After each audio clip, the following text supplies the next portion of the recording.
पूर्णमिदं पूर्णात् पूर्णमुदच्यते पूर्णस्य पूर्णमादाय पूर्णमेवावशिष्यते। ॐ शान्ति शान्ति शान्तिः। ॐ गुरुर्ब्रह्मा गुरुर्विष्णुर्गुरुर्देवो महेश्वरः गुरुसाक्षात् परं ब्रह्म तस्मै श्रीगुरवे नमः। शङ्करं शङ्कराचार्यं केशवं बादरायणं सूत्रभाष्यकृतौ वन्दे भगवन्तौ पुनः पुनः।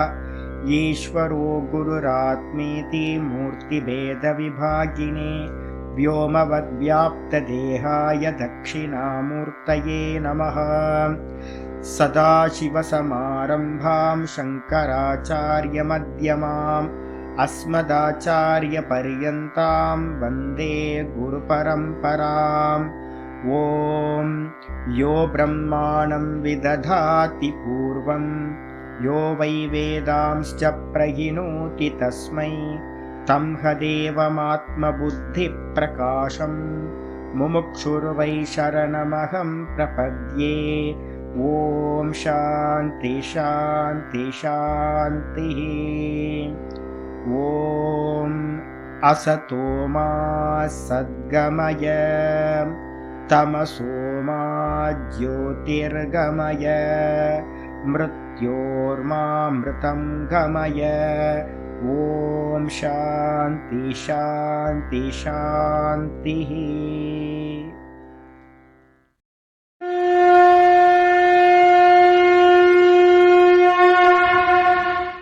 ॐ पार्थाय प्रतिबोधितां भगवता नारायणेन स्वयं व्यासेन ग्रथितां पुराणमुनिना मध्ये महाभारतम् अद्वैतामृतवर्षिणीं भगवतीम् अष्टादशाध्यायिनीम् अम्ब त्वामनुसन्दधामि भगवद्गीते भवद्वेषिणीम्।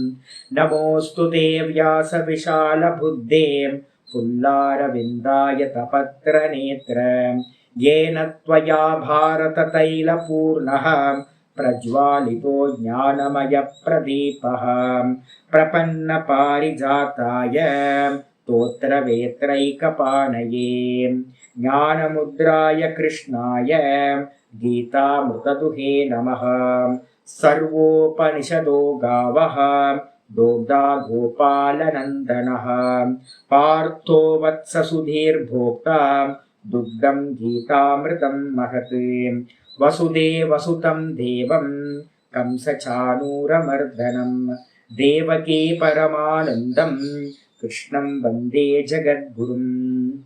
भीष्मद्रोणतटां जयद्रथजलां गान्धारनीलोत्पलां शल्यग्राहवती कृपेण वहनी कर्णेन वेलाकुलाम् अश्वत्थामविकर्णघोरमखरां दुर्योधनावर्तिनीं सोत्तीर्णा खलु पाण्डवैरननदीं कैवर्तककेशवः पाराशर्यवचः सरोजममलं गीतार्थगन्धोत्कटं नानाख्यानककेसरं हरिकथा सम्बोधनाभूतितम्। लोके सज्जनषट्पदैरहरः पेपीयमानं मुदा भूयाद्भारतपङ्कजं कलिमलं प्रध्वंसिनः श्रेयसे। मूकं करोति वाचालं पङ्गुं लङ्घयते गिरिं यत्कृपातमहं वन्दे परमानन्दमाधवम्। यं ब्रह्मा वरुणेन्द्ररुद्रमरुतः स्तुन्वन्ति दिव्यैस्तवैः वेदैः साङ्गपदक्रमोपनिषदैः गायन्ति यं सामगाः ध्यानावस्थिततद्गतेन मनसा पश्यन्ति यं योगिनः यस्यान्तं न विदुः सुरासुरगणाः। देवाय तस्मै नमः देवाय तस्मै नमः। ॐ श्रीकृष्णाय परमात्मने नमः। श्रीकृष्ण कृष्ण कृष्ण। ஓம் நாராயண பரோ வியக்தாத் அண்டமவ்யக்த சம்பவம் அண்டஸ்யாந்தஸ்தினி லோகாஹ சப்தத்வீபாச்ச மீதினி. ஓம். நமஸ்காரம். நம்ம பார்த்துக்கிட்டு இருக்கிறது பகவத்கீதையில 6வது சாப்டர் ஆரம்பிச்சிருக்கோம் நேற்று. இந்த 6வது சாப்டருக்கு பேர் தியான யோகம் இல்லை அப்படின்னா ஆத்ம சம்யம யோகம் அப்படின்னு பேர் சொல்லியிருக்கோம். தியானம்ன்றதுக்கு அர்த்தம் பார்த்துருக்கோம். தியானம் அப்படின்னா பிரத்யேக தானதா தியானம். ஒரே தாட்டு பார்த்தீங்கன்னா ஒரே எண்ணம் ஒரே தாட்டு தைலதார மாதிரி கேப் இல்லாம ராம் ராம் ராம் ராம் ராம் ராம் ராம் ராம் எல்லா தாட்டும் ராம் ராம் ராம் ராமா போச்சு அப்படின்னா மனசுக்குள்ளார இருக்க தைலதார மாதிரி ஒரு எண்ணெயை விட்டோம் அப்படின்னா, விளக்கெண்ணெயை விட்டோம் அப்படின்னா எந்த ஒரு கேப்பும் இல்லாம விழுந்துகிட்டு இருக்கு. அது மாதிரி எண்ணங்களோட பிரவாகம், சஜாத்திய விருத்தி பிரவாகம், விஜாத்திய விருத்தி நிவாரணம். சஜாத்திய விருத்தி அப்படின்னா ஒரே மாதிரியான தாட்டு போயிட்டே இருக்கணும். வேற எந்த தாட்டு வந்தாலும் அதை நிராகரணம் பண்றது, அது இல்லாம பண்றது. அதுக்கு பேரு தியானம் அப்படின்னு பேரு. இந்த தியானம் எத்தனை வெரைட்டி சுவாமி அப்படின்னு கேட்டீங்கன்னா, தியானம் விவிதம், 2 விதங்கள். தியானம் 2 விதங்கள். ஒண்ணு சகுண தியானம், இன்னொன்னு பாத்தீங்கன்னா நிர்குண தியானம். இந்த சகுண தியானத்துல என்ன இருக்கும் அப்படின்னா, நாமம் ரூபம் குணம், இதுல ஏதாவது ஒண்ணு எடுத்துக்கலாம். ராம் ராம் ராம்னு ஒரு நாமத்தை எடுத்துக்கலாம். ஓம் நம சிவாய அப்படின்னு ஒரு நாமத்தை எடுத்துக்கிட்டு பண்ணலாம். அதுவும் பாத்தீங்கன்னா தைலதார மாதிரி மனசுக்குள்ளார போச்சுன்னா அதுவும் தியானம் தான், சகுண தியானம். இல்ல ஒரு ரூபத்தை பாத்தீங்கன்னா ஈஸ்வரனோட ஒரு தேவதையோட ரூபத்தை எடுத்து வச்சுக்கிட்டு அதை சிந்தனை பண்ணிக்கிட்டே கண்டினியூஸா பண்ணிட்டு இருந்தோம்னா அதுவும் சகுண தியானம். இல்ல கிருஷ்ணரோட லீலைகளை எதையாவது மனசுக்குள்ளார பாவிச்சுக்கிட்டு அதை அப்படியே விசுவலைஸ் பண்ணி கண்ணை மூடி உட்கார்ந்து கோவர்தனகிரியை தூக்குனதையோ இல்ல அசுரர்களை வதம் பண்ணதையோ யசோதாட்ட லீலா பண்ணதையோ மனசுக்குள்ளார சிந்தனை பண்ணிக்கிட்டு இருந்தோம்னா அதுவும் தியானம் தான், சகுண தியானம். அப்ப சகுண தியானத்துல நாமரூப குணங்களோடு இருக்கிற சகுண பிரம்மம் தான் விஷயம். சகுண பிரம்மம்னா என்ன அர்த்தம்? ஈஸ்வரன். ஈஸ்வரனோட நாமம், ஈஸ்வரனோட ரூபம், ஈஸ்வரனோட கல்யாண குணங்கள், இதெல்லாத்தையும் சிந்தனை பண்றதுக்கு பேர் சகுண தியானம்னு பேரு. நம்ம 7வது சாப்டர்ல இருந்து 12வது சாப்டர் வரைக்கும் அதுதான் பார்க்க போறோம். இப்ப எப்படி பாத்தீங்கன்னா 6வது சாப்டர்ல பாத்தீங்கன்னா நிதித்தியாசனம்ன்ற தியானம் சொல்ல போதோ இப்ப நம்ம பார்க்க போறோமோ, நிர்குண தியானம் இங்க 6வது சாப்டர்ல பார்க்க போறோம். இதே மாதிரி நம்ம 7வது சாப்டர்ல இருந்து ஆரம்பிச்சு வரிசையா பார்த்து கடைசியா 12வது சாப்டர்ல என்ன பண்ண போறோம் அப்படின்னா, சகுண தியானத்தை பத்தி அந்த இடத்துல சமாதியானது சொல்லப்படும். அப்போ முதல் 6 அத்தியாயத்துல 6வது அத்தியாயம் நிர்குண தியானம், 2வது 6 அத்தியாயத்துல 12வது அத்தியாயத்துல சகுண தியானம், திரும்பவும் 13வது அத்தியாயத்துல இருந்து ஆரம்பிச்சு 18வது அத்தியாயம் போகும்போது திரும்பவும் பாத்தீங்கன்னா 18வது சாப்டர்ல நிர்குண தியானத்தை சொல்லி மோட்சத்தை சொல்ல போறாரு. சகுண தியானம் பண்றதுனால என்ன சுவாமி கிடைக்கும் அப்படின்னா, சகுண தியானம் பண்றதுனால சாயுஜ்ய பதவி கிடைக்கும். அதுலயே நிறைய மெத்தட் இருக்கு. 4 லோகங்கள் சொல்றோம்.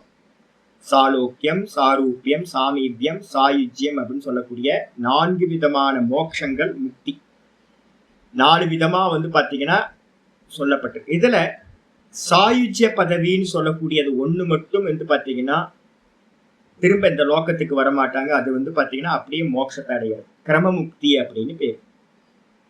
அதை பத்திலாம் நம்ம டீட்டெயிலா சகுன விஷயம் வரும்போது 7வது சாப்டருக்கு மேல, முக்கியமா 8வது சாப்டர்ல ரொம்ப டீட்டெயிலா பேச போறோம். அப்ப சகுண தியானம் இனி ஃபியூச்சர்ல தான் பேச போறோம் இல்லையா. இப்போ நம்ம 6வது அத்தியாயத்துல பார்க்க போறது நிர்குண தியானம். நிர்குண தியானம்னாவே என்ன அர்த்தம் அப்படின்னா, மாயாதான் 3 குணங்களை உடையது. அதோட கிரியேஷன் தான் பாத்தீங்கன்னா நாமம் ரூபம் எல்லாமே அந்த மாயையோட கிரியேஷன். நிர்குணம் அப்படின்னா என்ன அர்த்தம்? மாயை இல்லாதது. மாயை இல்லைன்னா என்ன அர்த்தம்? அங்க நாமமும் இருக்காது, ரூபமும் இருக்காது. சுத்த சைத்தன்யம், சுத்தமா இருக்கக்கூடிய பிரம்மத்தை தியானம் பண்றது. சுத்த பிரம்மம்னா என்ன அர்த்தம்? நாம ரூப குணங்கள் இல்லாத பிரம்மம். அதான் நிர்குண பிரம்மம்னு பேரு. அந்த பிரம்மம் எங்க சுவாமி இருக்கு அப்படின்னு கேட்டீங்கன்னா, சாஸ்திரங்கள் எல்லாம் சொல்லுது தத்துவமசி, அகம் பிரம்மாஸ்மி, பிரஜானம் பிரம்ம, அயமாத்மா பிரம்ம அப்படின்னு பிரதானமான மகா வாக்கியங்கள் பாத்தீங்கன்னா என்ன சொல்லுது அப்படின்னா, இந்த ஆத்மா தான் பாத்தீங்கன்னா பிரம்மம் அப்படின்னு சொல்லுது. அகம் பிரம்மாஸ்மி தத்துவமசின்னு குருநாதர் சொல்றார். நீ அதுவா இருக்க. நீனா என்ன அர்த்தம்? இந்த பரமஹம்சானந்தான்ற நாமரூபத்தோட இருக்கிறது இல்ல, வெறும் நான். இந்த வெறும் நான் அப்படின்னு நான் சொல்லிட்டு இருக்கேனே, அதுதான் பிரம்மம். அதுதான் நீ, அந்த பிரம்மமா நீ இருக்க அப்படின்னு குருநாதர் சொல்ற. தத்துவமசி. அப்ப எப்படி நான் அதுவா இருக்கேன் அப்படின்னு குருநாதர்கிட்ட கேட்ட இதை பாத்தீங்கன்னா வேதாந்தத்தை நல்லா விசாரம் பண்ணி, சிரவணம் நல்லா கிரந்தங்களை பண்ணி, மனனமும் நல்லா பண்ணி முடிவுக்கு வந்துடுறது. ஆமா, இருக்கிறது ஒரே தத்துவம் தான், அகம் பிரம்மாஸ்மி, நான் பிரம்மமா தான் இருக்கேன். இருக்கிறது ஈஸ்வரன் மட்டும்தான் இருக்கார், ஈஸ்வரனுக்கு அந்நியமா வேற ஒன்றும் இல்லை அப்படின்னு பாத்தீங்கன்னா மனனத்தோட எண்டுல அந்த நிர்குண ஈஸ்வரனை பாத்தீங்கன்னா நிச்சயம் பண்ணி, அந்த நிர்குண ஈஸ்வரனிடத்திலேயே பாத்தீங்கன்னா நிஷ்டையை அடையறதுக்கு என்ன தேவைன்னா இந்த தியான யோகம் தேவைப்படுது. அப்போ சாஸ்திரங்களை பாத்தீங்கன்னா கேட்கறது, அதுக்கப்புறம் தியானம் பண்றது. ஆச்சாரியர் பாத்தீங்கன்னா விவேக சூடாமணியில ஒரு அருமையான ஸ்லோகம் சொல்ற. விவேக சூடாமணியில 62வது ஸ்லோகம். விவேக சூடாமணி 62. ரெஃபரன்ஸ் எடுத்தா ரொம்ப ஹெல்ப்பா இருக்கும், நமக்கு கொஞ்சம் கிளாரிட்டி கிடைச்சுக்கிட்டே வரும். ஆச்சாரியர் சொல்றாரு என்னன்னு கேட்டீங்கன்னா, ந கச்சதி வினாபானம் வியாதி ஔஷத சப்ததஹ வினா அபரோக்ஷானுபவம் பிரம்ம சப்தைஹி ந முச்சியதே. ரொம்ப அற்புதமான ஸ்லோகம். ஒருத்தருக்கு ஒரு ரோகம் இருக்குன்னு வச்சுங்களேன், அந்த ரோகத்தினால ஒரு வியாதி வந்துருச்சு. அப்ப அந்த வியாதியினால ந கச்சதி வினாபானம், நான் இவர்கிட்ட போறேன், வைத்தியர்கிட்ட போறேன், வைத்தியர் என்ன பண்றாரு அப்படின்னா நல்ல ஒரு ரசாயனத்தை பாத்தீங்கன்னா திப்பிலி ரசாயனத்தையோ இல்ல பாத்தீங்கன்னா ஏதோ ஒரு ரசாயனத்தை கொடுக்குற, இதை சாப்பிடுங்க, ஒரு நாளைக்கு 4 வேளை சாப்பிடுங்க சுவாமி, கஃபம் போயிடும், லங்ஸ் இன்ஃபெக்ஷன்லாம் கிளியர் ஆயிடும்னு சொல்ற. நான் கேட்டுட்டு வந்துடுறேன், நான் பண்ற தப்பு நான் சொல்றேன், நான் கேட்டுட்டு வந்துடுறேன், வாங்கிட்டு வந்துடுறேன், மருந்தையும் வாங்கிட்டு வீட்டுல வச்சிடுறேன். என்கிட்ட வந்தீங்கன்னா நிறைய மருந்தெல்லாம் அப்படியே ஓபன் பண்ணாமலாம் நிறைய இருக்கு. அப்போ அந்த மருந்தெல்லாம் வாங்கி வச்சுட்டு அதான் சொல்றாரு, ந கச்சதி வினாபானம் வியாதி ஔஷத சப்ததஹ. வியாதி லங்ஸ் இன்ஃபெக்ஷன் தெரியுது, அதுக்கு மருந்து பாத்தீங்கன்னா திப்பிலி ரசாயனம்னு தெரியுது. இது தெரிஞ்சு கூட வாங்கி வச்சுட்டு நான் அதை குடிக்காம இருந்தேன்னு வச்சுங்களேன், ந கச்சதி வினாபான். அந்த மருந்தை நான் ஔஷதத்தை பாத்தீங்கன்னா எடுத்துக்காம நான் வெறும் சப்த மாத்திரமா சொல்றேன், திப்பிலி ரசாயனம் திப்பிலி ரசாயனம்னு 10 முறை சொல்லிக்கிட்டு இருக்கேன். யார் வந்தாலும் திப்பிலி ரசாயனம் சாப்பிடுங்க ஜி, லங்ஸ் இன்ஃபெக்ஷன் போயிடும் ஜி அப்படின்னு சொல்லிட்டு வாங்கி வச்சுட்டு நான் குடிக்காம இருக்கிறேன்னு வச்சுங்களேன், என்ன ஆகும்? வியாதியும் குணமாகாது. அதே மாதிரி பாத்தீங்கன்னா வினா அபரோக்ஷானுபவம், அபரோக்ஷ அனுபவம் அப்படின்னு ஒண்ணு இருக்கு. அது பாத்தீங்கன்னா அனுபவம் அப்படின்றது தான் தான் தான் தான்ல நின்று உண்டாகிற அனுபவம். அது பாத்தீங்கன்னா வினா அபரோக்ஷானுபவம் பிரம்ம சப்தைஹின முச்சியதே. நான் பிரம்மமா இருக்கேன், எந்த சாஸ்திரம் சொல்லுது, கீதா சொல்லுது, உபனிஷத் சொல்லுது அப்படின்னு வெறும் சப்தங்கள்லயே பிரம்ம சப்தத்தை சொல்லிக்கிட்டே இருக்கிறோம் அப்படின்னா அந்த பிரம்ம சப்தத்தினால பாத்தீங்கன்னா என்ன ஆகாது? மோட்சம் கிடைக்கவே கிடைக்காது. அப்ப என்ன பண்ணணும்? முதல்ல பாத்தீங்கன்னா பரோட்ச ஞானத்தை சம்பாதிக்கணும். ஆத்மானா என்ன, அது எப்படி பிரம்மமா சொல்றாங்களே, ஆத்மாவும் பிரம்மமும் எப்படி ஒன்னா இருக்கும், ஈஸ்வரனும் நானும் எப்படி ஒன்னா இருக்க முடியும், ஈஸ்வரன் எப்படியோ இருக்கார், நான் எங்கேயோ இருக்கேன், நான் அல்ப சக்திமானா இருக்கேன், அல்பஜனா இருக்கேன், என்னோட அறிவு ரொம்ப அல்பமா இருக்கு, என்னோட சக்தி ரொம்ப அல்பமா இருக்கு. ஈஸ்வரன் பாத்தீங்கன்னா சர்வ வல்லமை உடையவரா இருக்கார், சர்வ சக்திமானா இருக்கார், சர்வஜரா இருக்கார், எல்லாத்தையும் அறிஞ்சவரா இருக்கார். அவர் எங்க, நான் எங்க? சாஸ்திரம் சொல்லுது நீ அவராதான் இருக்க, ஈஸ்வரனா தான் நீ இருக்க அப்படின்னு சொல்லுது. அது எப்படி அப்படி நல்ல வேதாந்த விசாரம் பண்ணி நல்ல மனனம் பண்ணதுக்கு பிறகு அப்படியே விட்டுட்டீங்கன்னா என்ன ஆயிடும் அப்படின்னா, பரோட்ச ஞானத்தினால உங்களுக்கு என்ன உண்டாகும் அப்படின்னா, இந்த ஜென்மத்து பாப்பம் மட்டும்தான் நாசமாகும்.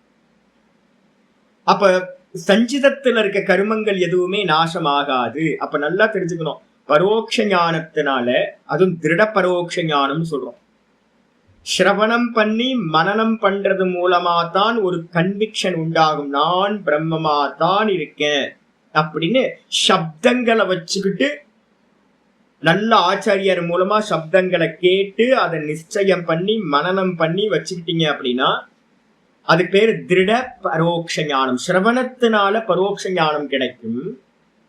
கேள்வி ஞானம்னு பேரு. கேள்வினால கிடைக்கும், கேட்கறதுனால கிடைக்கும். அதை மனனம் பண்ணும்போது என்ன ஆயிடும், திருட பரோட்ச ஞானமா மாறிடும், நல்லா திருடமா ஆயிடும். இந்த திருடமா ஆன பரோட்ச ஞானத்தை நீங்க அபரோக்ஷமா கன்வெர்ட் பண்ணணும். அபரோக்ஷ அனுபவம் அப்படின்னு பேரு. இப்ப நான் எப்படி இருக்கேன், நான் மனுஷன். நான் திரும்ப திரும்ப சொல்லிக்கிட்டே இருக்கேன், நான் மனுஷன், நான் மனுஷனா இருக்கேன், நான் மனுஷனா இருக்கேன் அப்படின்னு நான் திரும்ப திரும்ப நான் சொல்லிட்டு இருக்கேன். இல்ல சொல்லவே இல்லைல்ல. எனக்கு பேசிக் தாட்டே பாத்தீங்கன்னா நான் மனுஷன் அப்படின்றதுல இருந்தா, பேசிக் தாட்ல இருந்தா எல்லாமே நம்ம சிந்திக்கிறோம். நான் சொல்லிக்கிறதே இல்லை, எனக்கு அனுபவமா தெரியுது நான் மனுஷனா இருக்குன்றது எனக்கு சுவானுபவமா இருக்கு. நான் அனிமல் இல்லை, நான் நாயோ குரங்கோ பன்னியோ இல்லை, நான் மனுஷன். நான் பட்சிகள் இல்லை, நான் மனுஷன் அப்படின்னு நமக்கு எவ்வளவு ஸ்திரமா பாத்தீங்க அப்படின்னா அனுபவமா இருக்கா? யாராவது வந்து சொல்லிக்கிட்டு இருக்காங்களா நீ மனுஷனா இருக்க, நீ மனுஷனா இருக்கேன்னு? இல்ல நம்ம அடிக்கடி சொல்லிக்கிட்டே இருக்குமா நான் மனுஷனா இருக்கேன், ஆட்டோ சஜெக்ஷனா கொடுத்துக்கிட்டு இருக்கோம். டெய்லி காலையில் எழுந்திரிச்சோன்னே நான் மனுஷனா இருக்கேன், நான் மனுஷனா இருக்கேன் அப்படின்னு நாள் ஃபுல்லா அப்பப்ப டைம் கிடைக்கும் போது நான் மனுஷனா இருக்கேன், நான் மனுஷனா இருக்கேன் சொல்றதே இல்லை. ஏன் அப்படின்னா நான் மனுஷனா இருக்கேன்றது பாத்தீங்கன்னா எனக்கு சுவாபாவிகமா இருக்கு, சுவாபாவிகமா இருக்கு. அனந்த கூட்டி ஜென்மங்களா நான் என்ன பண்ணிருக்கேன், நான் மனுஷன், நான் மனுஷன், நான் ஜீவன், நான் ஜீவன், நான் ஜீவன் அப்படின்னு இது எனக்கு சுவாபாவிகமா இருக்கு.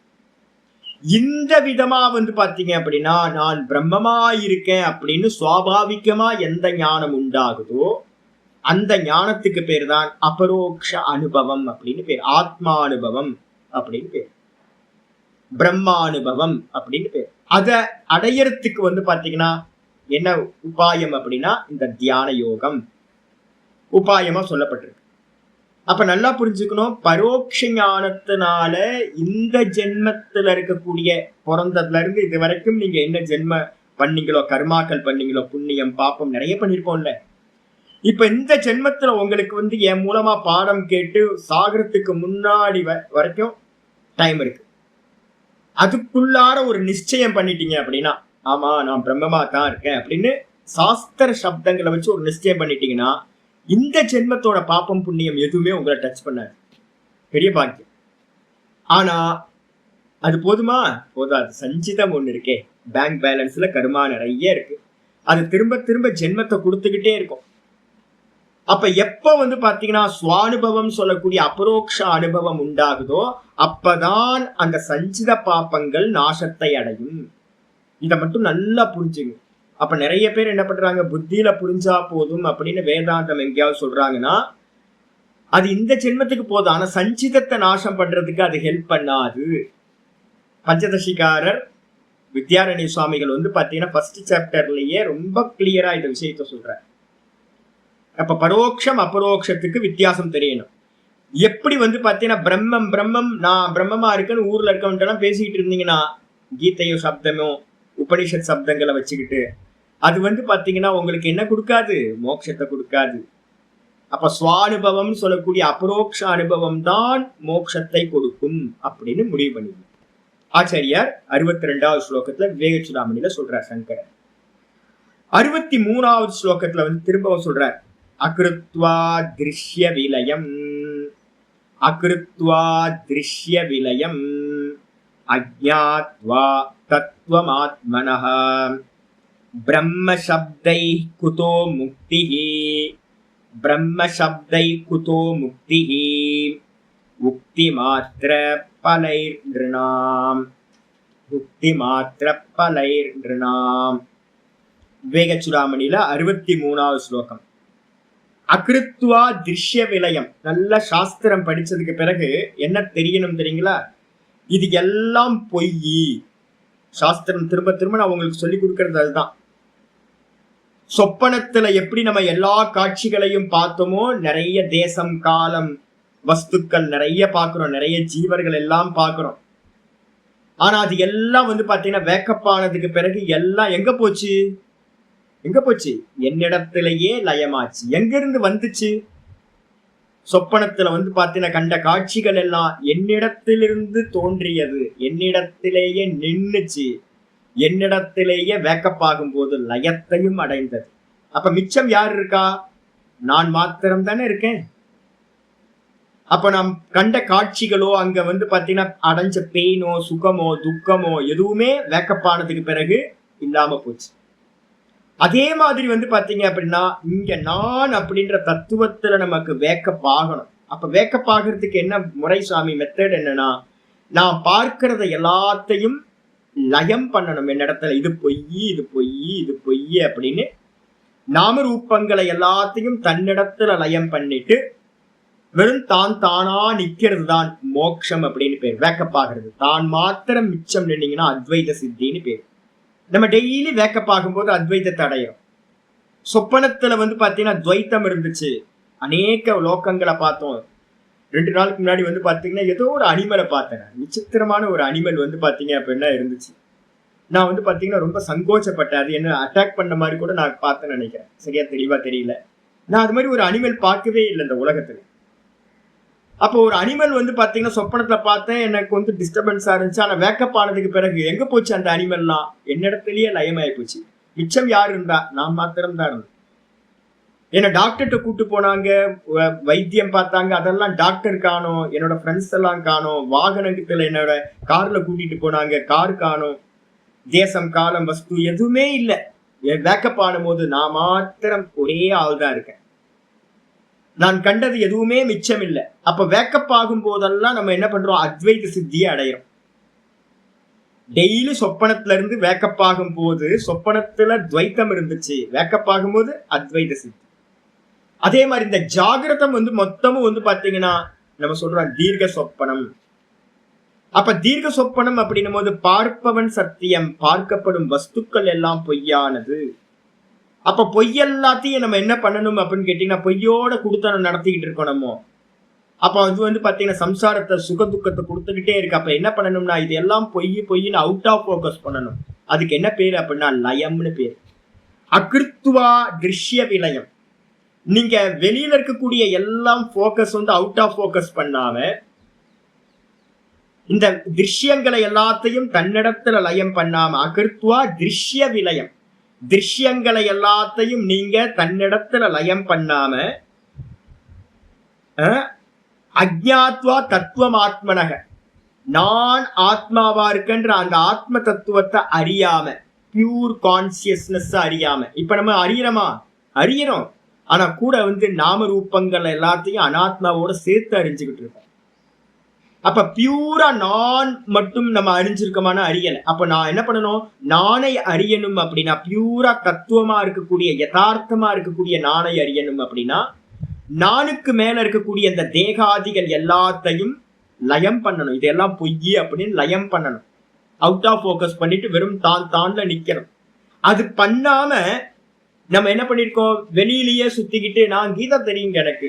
இப்பெல்லாம் பாத்தீங்கன்னா கிரெடிட் எடுக்க ஆரம்பிச்சிட்டோம். சப்தங்களை படிச்சு, சப்தம் எதுக்கு? மோட்சத்துக்காக.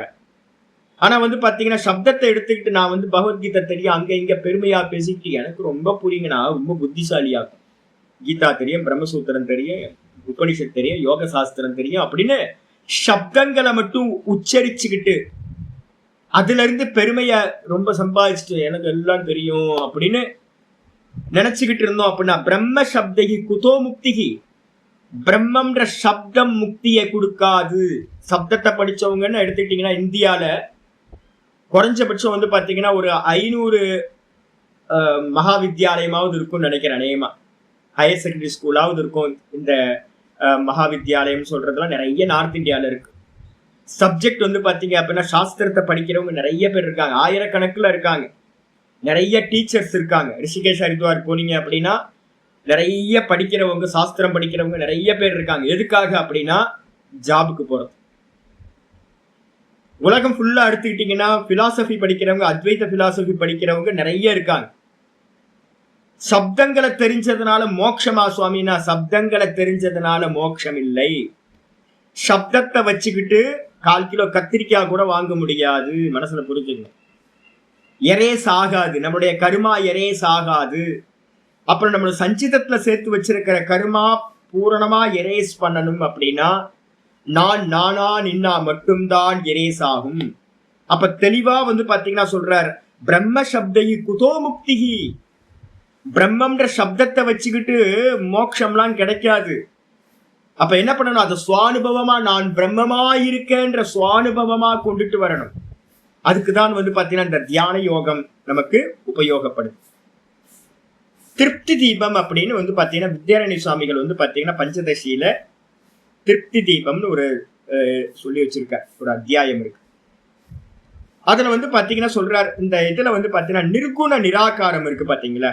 இந்த நிர்குண பிரம்மம்னு இப்ப தியானத்தை பத்தி பேசுறோம்ல, இந்த தியானத்தை பண்றதுக்கு முன்னாடி என்ன பண்ணிருக்கணும் அப்படின்னா 5 அத்தியாயம் வரைக்கும் ஒழுங்கா ஆர்டர்ல படிச்சீங்கன்னா, இது பொய், இது பொய், இது பொய்ன்னு நிறைய முறை நான் திரும்ப திரும்ப சொல்லிக்கிட்டே இருந்திருக்கேன். இது பொய், இது தீர்க்க சொப்பனம், இது பொய், அவுட் ஆஃப் போக்கஸ் பண்ணுங்க, எது நடந்தாலும் தூக்கி போடுங்க, உதாசீனப்படுத்துங்க அப்படின்னு.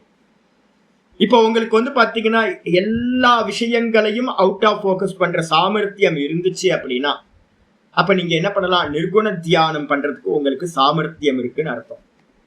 எந்த சப்தம், எந்த ரூபம், அதுக்காக இந்திரிய நிகிரகத்தையும் மனோ நிகிரகத்தையும் ஆச்சாரியார் திரும்ப திரும்ப சொல்லிக்கிட்டே இருந்தார். அப்ப இந்திரிய நிகிரகம் மனோ நிகிரகம் ரெண்டும் பண்ற சாமர்த்தியம் இருக்கு அப்படின்னா அவன் வந்து பாத்தீங்க அப்படின்னா எதுக்கு அதிகாரி? நிர்குண பிரம்மத்தை அடைவதற்கு அதிகாரி.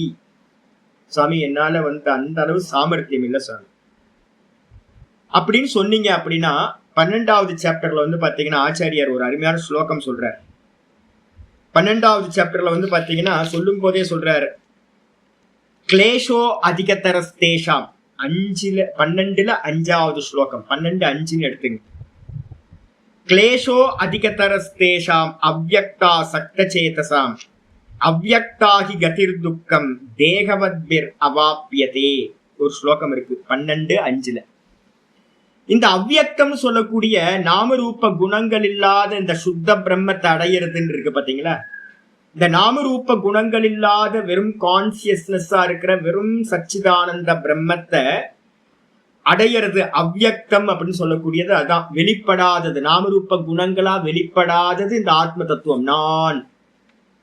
இந்த நான் வந்து பாத்தீங்கன்னா இத பிராப்தி பண்றது வந்து பாத்தீங்கன்னா ரொம்ப துக்கம் கொடுக்கக்கூடியது. கிளேஷோ அதிகதரஸ்தேஷாம், ரொம்ப கிளேஷம் உண்டாகும், துக்கம் உண்டாகும். நல்லா புரிஞ்சுங்க. நிர்குணத்தை அடையிறது அவ்வளவு ஈஸிலாம் இல்லை. நிர்குண தியானம் ரொம்ப ரொம்ப கஷ்டமானது. மனசுல புரிஞ்சுங்க.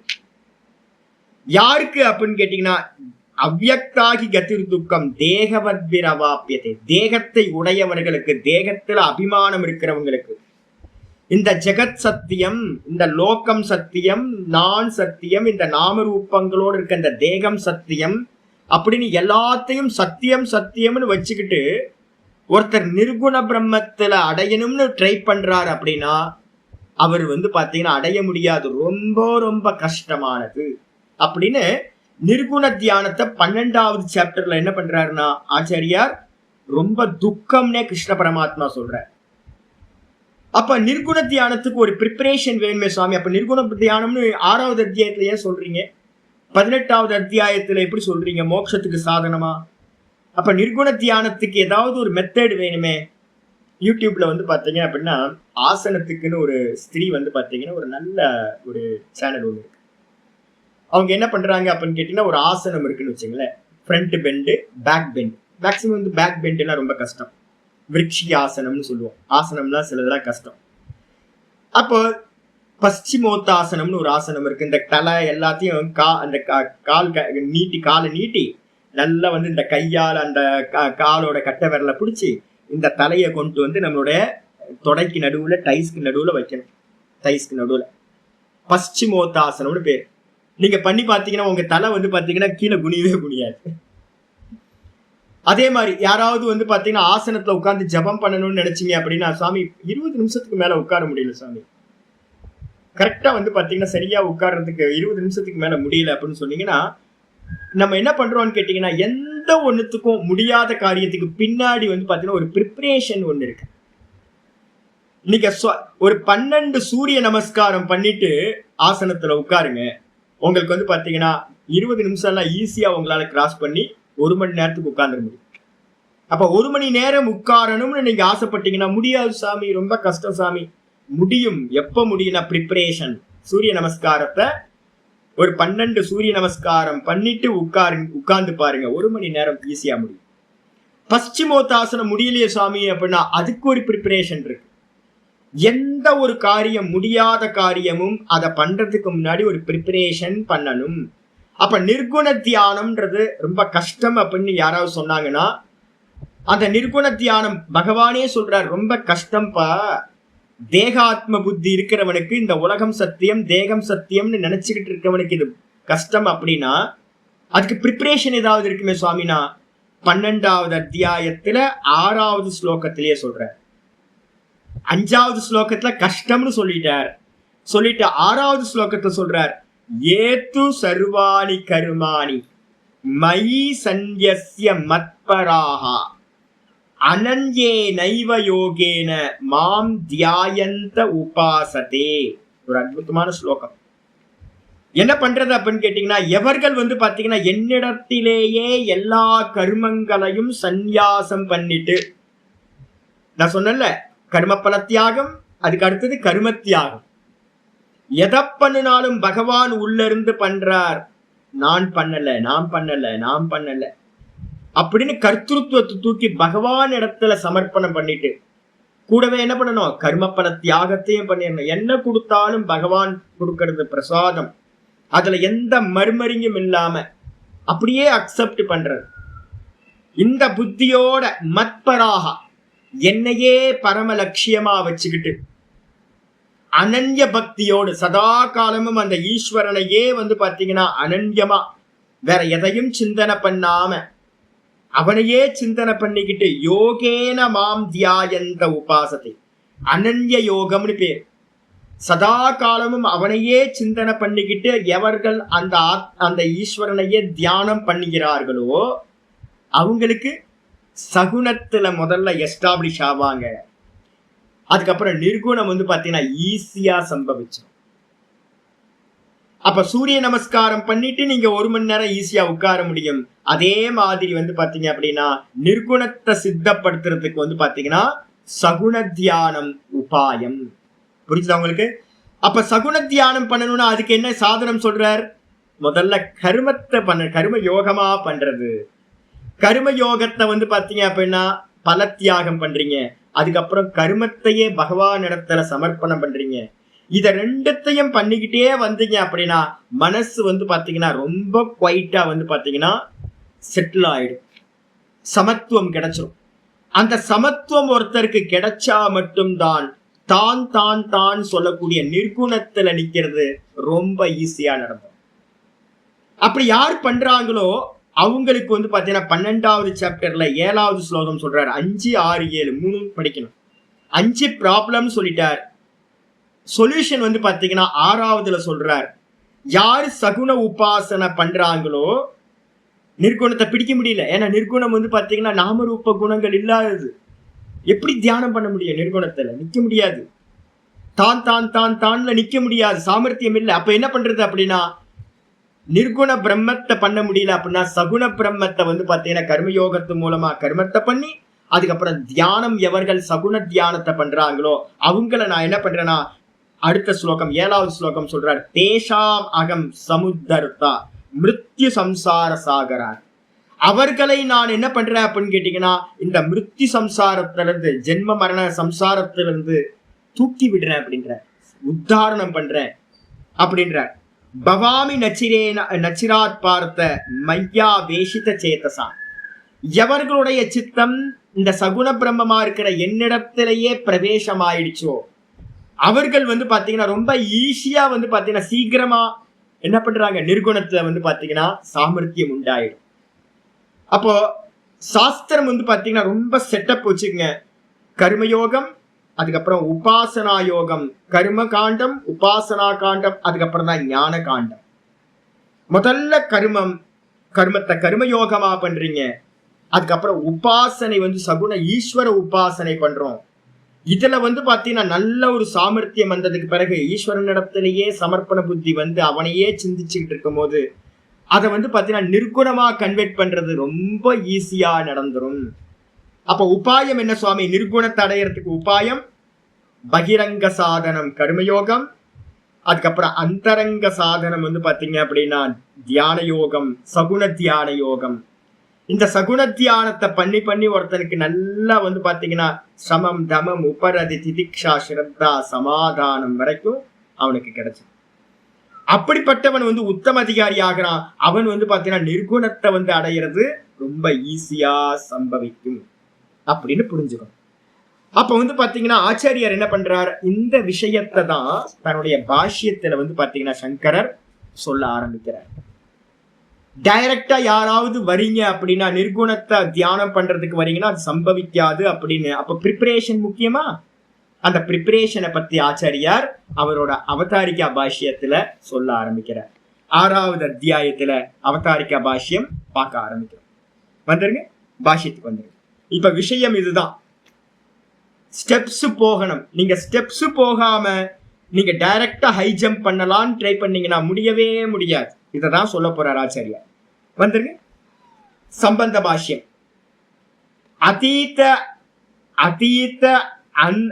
அதீதாந்தர அத்தியாயாந்தே அதீதாந்தர அத்தியாயாந்தே தியான யோகஸ்ய சம்யக் தர்சனம் பிரதி அந்தரங்கஸ்ய சூத்திரபூதா ஸ்லோகாஹ. ஆச்சாரியர் என்ன பண்றாரு அப்படின்னா போன அத்தியாயத்தை வந்து பாத்தீங்கன்னா கனெக்ட் பண்றார். போன அத்தியாயத்துல அதீத அத்தியாயாந்தரே, கடந்து போன அத்தியாயத்துல என்ன இருக்கு அப்படின்னா தியான யோகசிய. நம்ம போன அத்தியாயத்திலேயே தியான யோகத்துக்கான சம்யக் தர்சனம் பிரதி. சம்யக் தர்சனம்னா அபரோக்ஷானுபவம், அபரோக்ஷ அனுபூதி, சாட்சாத்காரம். அதுக்கு பேரு சம்யக் தர்சனம் சொல்றோம். அந்த சம்யக் தர்சனம் சொல்லக்கூடிய அனுபூதிக்கு சாதனமா அந்தரங்கசிய, அந்தரங்க சாதனமா தியான யோகம் சொல்ல போது 6வது அத்தியாயம். இதுக்கு சூத்திரமா வந்து பாத்தீங்கன்னா ஸ்லோகங்கள் 27, 28, 29 போன அத்தியாயத்துல கடைசி 3 ஸ்லோகங்கள் சூத்திரபூதமான ஸ்லோகங்கள். சூத்திரம், சூத்திரத்தோட எக்ஸ்பிளனேஷன், இந்த 2 இருக்கு. சூத்திரமா வந்து பாத்தீங்கன்னா 27, 28, 29 வந்து பாத்தீங்கன்னா ஸ்பர்ஷான் கிருத்வா பகிர்பாகியான் அப்படின்னு 27வது ஸ்லோகத்துல ஆரம்பிச்சு இத்தியாதய 27, 28, 29 3 ஸ்லோகங்கள்ல உபதிஷ்டாக. அப்போ 6வது அத்தியாயத்தோட ஸ்லோகம் 3 ஸ்லோகத்துல சொல்லுங்கன்னா அந்த 27, 28, 29 சொன்னா போதும். 27 ஆதி, 28 வந்து பாத்தீங்கன்னா மத்தியமம், 29 வந்து பாத்தீங்கன்னா முடிவு. ஆதியில அந்தத்துல, அதே மாதிரி மத்தியத்துல அந்தத்துல, 3மே 3 ஸ்லோகங்கள். இந்த 3 ஸ்லோகங்கள்ல மொத்த அத்தியாயத்தோட சுருக்கத்தை சூத்திரமா வந்து பாத்தீங்கன்னா ஆச்சாரியார் சொல்லி முடிச்சிட்டார். யாராவது கேட்பாங்க, சாமி பிராணாயாமம் எல்லாம் பண்ணணுமா, அவசியமா, இந்த யோகம்லாம் எதுக்கு அப்படின்னு. கிருஷ்ண பரமாத்மா சொல்றாரு, நானும் சொல்லல, வேற யாரும் சொல்ல. கிருஷ்ண பரமாத்மா பிரிஸ்கிரைப் பண்றார் 27வது ஸ்லோகத்துல பிராணாயாமம், அதுக்கப்புறம் பிரத்யாகாரம், அதுக்கப்புறம் தாரணை, இந்த 3த்தையும் சொல்றார். இது ஸ்டார்டிங். அதுக்கப்புறம் 6வது அத்தியாயத்துல தியானம், ஆத்ம தியானத்தை சொல்ல போறார். இந்த ஆத்ம தியானத்தோட அடுத்த பர்பஸ் என்னது? சமாதி, நிர்விகல்ப சமாதி. அந்த நிர்விகல்ப சமாதியில தான் வந்து பாத்தீங்கன்னா மோட்சமானது அடையப்படுது. இதுதான் வந்து செட்டப். அப்ப அஷ்டாங்க யோகத்தை எல்லாத்தையும் வந்து பாத்தீங்கன்னா எங்க இருந்து ஃபுல்லா கொண்டுட்டு வந்தாச்சு.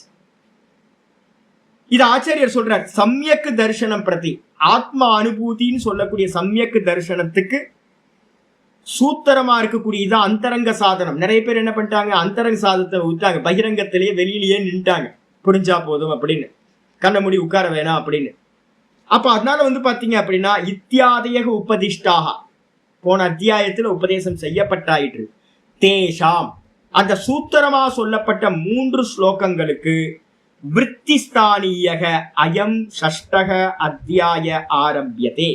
விருத்தி அப்படின்னா விளக்க உரை, கமெண்ட்ரி.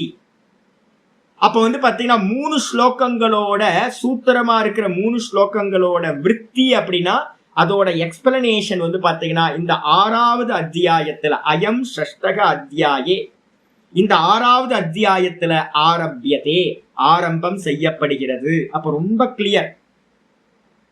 என்னன்னு கேட்டீங்கன்னா அந்தரங்க சாதனம். யாராவது சுவாமி பாத்தீங்கன்னா ஓங்காரம் சொல்லி கொடுக்கிறாரு, பிராணாயாமத்தை சொல்லி கொடுக்கிறாரு, அவர் ஏதோ யோகத்தை சொல்றாருங்க அப்படின்னு நீங்க எங்கேயாவது எடுத்தீங்க அப்படின்னா இப்ப இருக்க நியூ மாஸ்டர்ஸ் எல்லாமே பாத்தீங்கன்னா 70s மேல ப்ராப்ளம் ஆச்சு.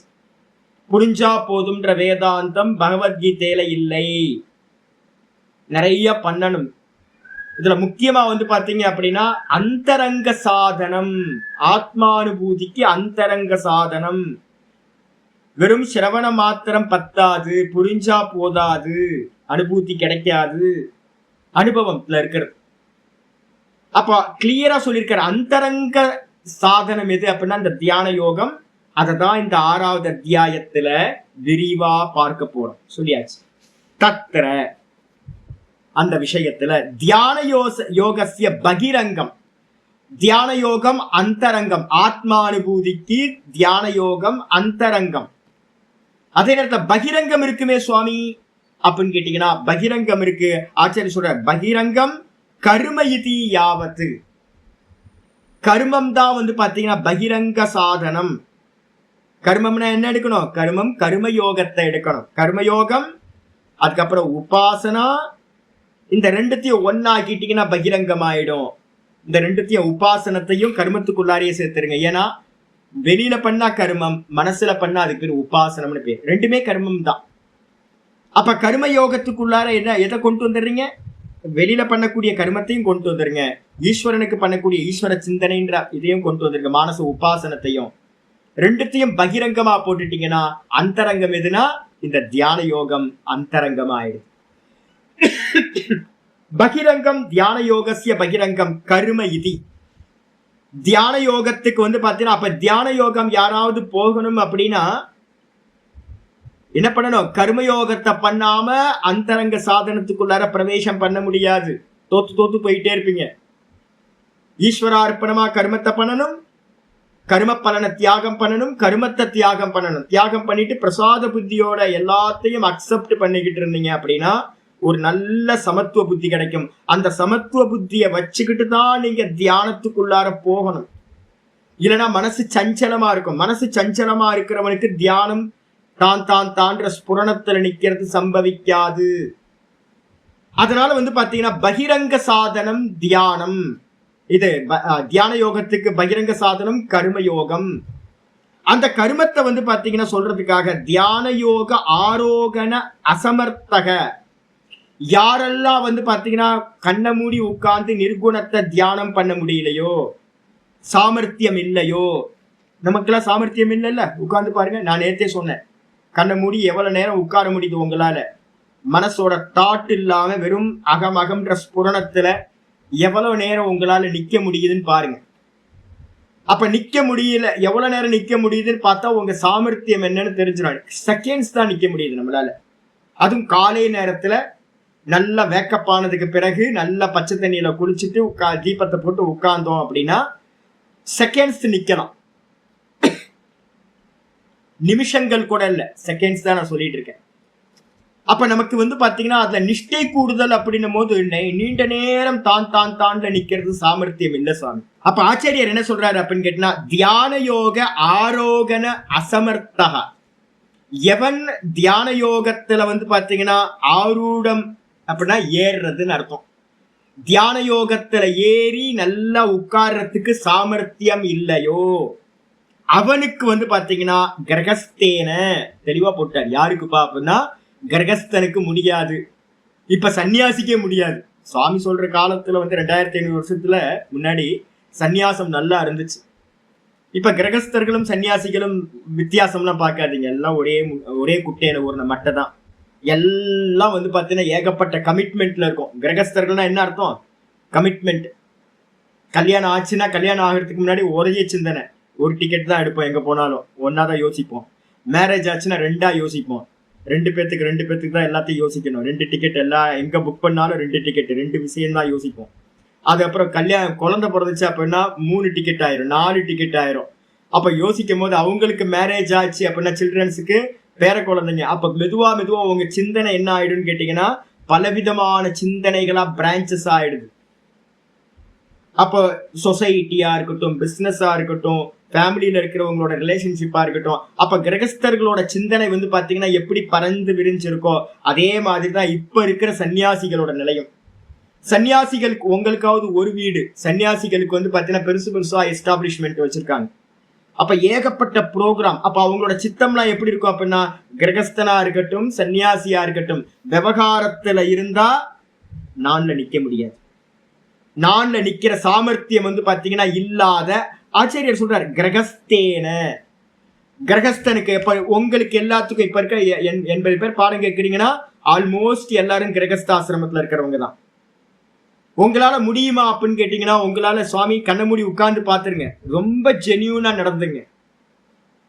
கண்ணை மூடி உட்கார்ந்து பாருங்க, காலையில உட்கார்ந்து பாருங்க, சாயந்தரம் உட்கார்ந்து பாருங்க. தாட்லெஸ்ஸா, வெறும் ஸ்புரண மாத்திரமா, நிராலம்பதயா ஸ்திதி.